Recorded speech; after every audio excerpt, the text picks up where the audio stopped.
Après 10 ans d'atermoiement, les pays d'Afrique de l'Ouest et l'Union européenne ont trouvé un compromis pour un accord de libre-échange et de développement. Le préaccord obtenu récemment à Bruxelles au terme de négociations marathon ponctuées à plusieurs reprises d'échecs prévoit une ouverture de 75% du marché ouest-africain sur une période de 20 ans. Bruxelles réclamait jusque-là 80% sur une période de 15 ans. Pour les négociateurs en chef d'Afrique de l'Ouest, en l'occurrence les présidents des commissions de la CEDEAO et de l'UEMOA, l'Union économique et monétaire ouest-africaine, les intérêts de la région ont été préservés dans cet accord. Notre offre d'accès au marché permet d'exclure les produits agricoles et les produits sensibles de la libéralisation, qui ne seront pas libéralisés, ne sont pas concernés par cet accord. C'est les autres produits et principalement des intrants et des produits intermédiaires qui permettent à notre industrie de pouvoir produire que nous avons voulu libéraliser pour que nos industries puissent disposer de ces matières premières et de ces intrants pour accroître leur propre productivité. Voilà ce que nous avons obtenu auprès du partenaire européen que nous estimons comme équilibré et comme promoteur de développement pour notre région. Il y a également l'importante question de la sécurité alimentaire et des subventions agricoles. Vous savez que les produits agricoles sont exclus de la libéralisation. Mais en plus de cela, l'Union européenne s'engage à exporter vers l'Afrique de l'Ouest des produits subventionnés, des produits agricoles subventionnés. L'essentiel des préoccupations qui ont été soulevées aussi bien par la société civile que par le secteur réel de nos économies ont été prises en charge. Mais également, nous avons pu, sur certains aspects qui constituaient des points de rupture dans les premières négociations, nous avons pu avoir avec la partie européenne des avancées significatives. C'est pourquoi je pense que cet accord, qui est non seulement un accord commercial, mais un accord de développement, constitue, comme je viens de le dire, un bon accord. Sur le financement du développement, nous avons pu amener la partie européenne à comprendre qu'il fallait soutenir et accompagner nos économies, ce que la partie européenne a accepté, avec la mise en place du PAPET, mais également une plus grande flexibilité dans l'exécution de ce programme. Parce que comme vous le savez, nous avions toujours eu des problèmes dans l'exécution des ressources de l'Union européenne. Et eux-mêmes, ils en sont conscients, nous-mêmes. Et dans le cadre d'un partenariat, nous avons pensé qu'il fallait trouver des instruments plus flexibles pour l'exécution donc, de ce programme. Les deux parties se préparent donc à la signature prochaine de cet accord de partenariat économique qui comprend un volet commercial, mais aussi et surtout un volet développement. C'était une des exigences des chefs d'État et de gouvernement des pays d'Afrique de l'Ouest qui craignaient une déstructuration de leur marché communautaire et la fin du processus d'intégration régionale avec l'ouverture de leur marché. Lorsque nous avons engagé les négociations, les chefs d'État avaient dit qu'il n'y aura pas d'accord s'il n'y a pas une composante de développement parce que c'est ça qui nous préoccupe. Alors, lors des dernières négociations, les négociateurs en chef, que sont le président de la commission de la CEDEAO et le président de la commission de l'UEMOA, ont indiqué que les priorités en matière de développement portent principalement sur trois choses. Le premier élément, c'est l'énergie. Il faut résoudre le problème de l'énergie. Il faut résoudre, deuxièmement, le problème des infrastructures de communication, de désenclavement. Et il faut résoudre, en troisième lieu, le problème de la sécurité alimentaire.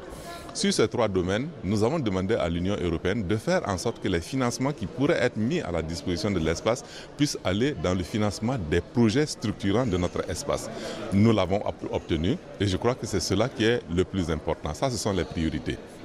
Alors donc, le volet développement va aller principalement dans ce sens-là. Cela ne veut pas dire qu'il n'y a pas d'autres priorités pour notre espace, mais il faut que nous sachions faire en sorte que les financements qui vont être mis à la disposition de l'Afrique de l'Ouest aillent dans le sens d'améliorer la compétitivité des économies de notre espace, parce que c'est de ça que nous souffrons aujourd'hui. Il s'agira pour notre secteur réel, notre économie, d'aider les entreprises aussi à subgrader, à faire les réformes nécessaires avec bien sûr l'accompagnement de l'État, des États. Et le dernier point que je vais évoquer et qui est très important, nous avons pu aussi demander aux Européens que les ressources qui vont être mises à notre disposition doivent aller à des secteurs qui soutiennent notre croissance. C'est important. C'est un accord commercial, c'est un accord de développement, Mais pour que nos économies aussi soient compétitives, il faut absolument que nous ayons des infrastructures solides pour pouvoir le faire. Les conclusions des négociations doivent cependant être validées par les dirigeants ouest-africains. En vue d'examiner les termes de l'accord, les acteurs de la région se sont retrouvés à Dakar pour discuter des termes du préaccord et des mécanismes à mettre en place avant l'entrée en vigueur de l'accord de libre-échange. Selon les négociateurs ouest-africains, le préaccord obtenu garantira à la région un accès sans entrave au marché européen sur le long terme. Il permettra également de financer les priorités de la région à travers les 6,5 milliards d'euros auxquels l'Union européenne s'est engagée à mettre sur la table dans le cadre du volet développement. Je pense que c'est surtout important que nous avons spécifié les secteurs dans lesquels il faut investir. Ça a été d'ailleurs à la demande, d'après moi tout à fait bien fondée, de la région, que ce soit pour notamment donc, les infrastructures et l'énergie. Et c'est ce qu'on a convenu explicitement. On va maintenant donc vérifier les contributions des différents partenaires, mais je suis très confiant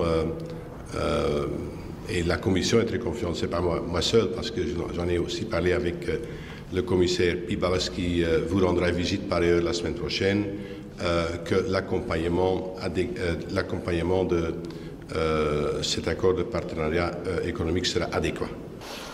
Lorsqu'il entrera en vigueur, l'accord de partenariat économique entre l'Afrique de l'Ouest et l'Union européenne remplacera les accords bilatéraux provisoires conclus avec le Ghana et la Côte d'Ivoire. Ces accords sont extrêmement importants. Importants parce qu'ils sont véritablement conformes aux intérêts de la sous-région. Un exemple, nous avons souhaité un accès à 75% sur le marché européen. Cela a été acquis. C'est très important, c'est un compromis. Et je pense qu'un pas important a été franchi du coup vers une meilleure intégration de nos économies. Tous les pays membres de la CEDEAO et de la Mauritanie sont gagnants. Nous avons privilégié la solidarité. Le président Alassane Ouattara a voulu qu'ensemble, les pays africains aillent négocier avec l'Union européenne plutôt que, comme par le passé, nous discutions en ordre dispersé. Pour les acteurs de la société civile ouest-africaine, longtemps opposés à la conclusion d'un accord déséquilibré avec la partie européenne, l'heure est au pragmatisme. La probabilité pour que cet accord soit signé est plus grande. Il faut donc envisager des mesures d'accompagnement, comme la création par exemple d'un fonds de solidarité ouest-africain pour les États qui auront des difficultés avec l'entrée en vigueur de l'accord de libre-échange avec l'Union européenne. Dans la construction du marché régional, avec la mise en œuvre du schéma de libéralisation des échanges, il y a toujours des pays qui gagnent et d'autres qui perdent. C'est pourquoi le mécanisme de solidarité est essentiel. Nous-mêmes de la société civile, nous avions proposé la mise sur pied d'un fonds régional de solidarité pour essayer de compenser les États qui souffriraient déjà, on avait pensé à la Côte d'Ivoire et au Ghana, au cas où il n'y aurait pas d'APE, que toute la région les supporte collectivement. Maintenant qu'on évolue vers l'accord, il faut que ce fonds régional de solidarité soit quand même mis sur pied pour essayer d'aider ces pays-là. Peut-être que ça peut être relié au programme de l'APE pour le développement, parce qu'on n'attend pas seulement l'argent de l'Europe, il faut que nous-mêmes, nous aussi, nous aidions les autres pays qui sont en difficulté pour que solidairement et collectivement, nous avancions dans la construction des infrastructures, la mise en œuvre d'un certain nombre d'engagements pour construire d'abord et nous-mêmes l'intégration régionale, parce que c'est à nous de le faire. Ce que nous avons obtenu va dans le sens de ce que nous avions souhaité. C'est vrai, c'est un accord. On ne peut pas dire qu'un accord est bon ou qu'il est mauvais. L'accord ne vaut que par la mise en œuvre. En tout cas, on a obtenu ce que nous souhaitions, tant du point de vue politique que du point de vue économique. Du point de vue politique, nous avions souhaité que l'accord aille dans le sens de la défense des intérêts des populations de notre espace. Et je crois que cela, nous l'avons obtenu, dans la mesure où, sur le plan de l'ouverture, nous avons évité d'aller au-delà de ce qui pouvait compromettre les intérêts de nos populations. Sur le plan économique, nous avons pu faire en sorte que nous préservions notre offre d'accès au marché à 75%, que nous préservions principalement notre processus d'intégration, parce que s'il n'y avait pas de perspective de conclusion de cet accord, notre processus d'intégration allait être remis en cause avec l'entrée en vigueur des accords intérimaires du Ghana et de la Côte d'Ivoire. L'Afrique de l'Ouest représente 40% des échanges commerciaux entre l'Europe et les pays ACP, Afrique, Caraïbes, Pacifique. Avec les 6,5 milliards d'euros prévus dans le cadre du volet développement, la région espère renforcer son commerce intra-régional estimé à 12% et la compétitivité de ses entreprises pour gagner davantage de parts de marché. Il faut simplement partir des faits en disant que si vous regardez le cas du Sénégal, entre 2002 et 2008, nos exportations vers l'Union européenne sont passées de 228 milliards de francs à 142 milliards. Donc nous avons perdu pratiquement 40% de nos exportations. Dû simplement au fait que, d'abord c'est sur un périmètre de produits assez limité, mais également du fait que nos offres n'ont pas été adaptées pour être assez compétitives et créer de la valeur. C'est la raison pour laquelle ces accords partenaires économiques, ils n'auront de sens qu'à condition justement que l'accompagnement financier qui est fait, parce que vous savez qu'il y a le PAPED qui va accompagner donc la mise à niveau des entreprises, également les coûts de l'ajustement, qui font à peu près 6,5 milliards d'euros, donc à peu près 4 milliards de francs CFA, que c'est cet accompagnement financier qui est destiné justement à mettre en place des infrastructures et à développer le secteur de l'énergie, que cet accompagnement puisse être utilisé pour la compétitivité des entreprises et pour améliorer l'offre de nos entreprises. Ces accords vont donner, à mon sens, une véritable impulsion au développement économique de nos régions et favoriser la création d'emplois. Si l'Afrique de l'Ouest continue comme elle le fait, si elle continue de faire le pari de la responsabilité, le pari de l'union, bien sûr, nous atteindrons nos objectifs. C'est la raison pour laquelle j'ai parlé d'optimisme conquérant. Ce n'est pas un optimisme béat, mais un optimisme conquérant qui incite chaque fois à aller de l'avant et non à dormir sur ses lauriers. Les pays ouest-africains n'ont désormais guère le choix que de privilégier les échanges commerciaux intra-régionaux. C'est en tout cas l'une des voies les plus appropriées pour faire face à l'afflux de produits étrangers, souvent très compétitifs, mais aussi et surtout c'est le moment idéal de renforcer le processus d'intégration régionale engagé depuis plusieurs décennies.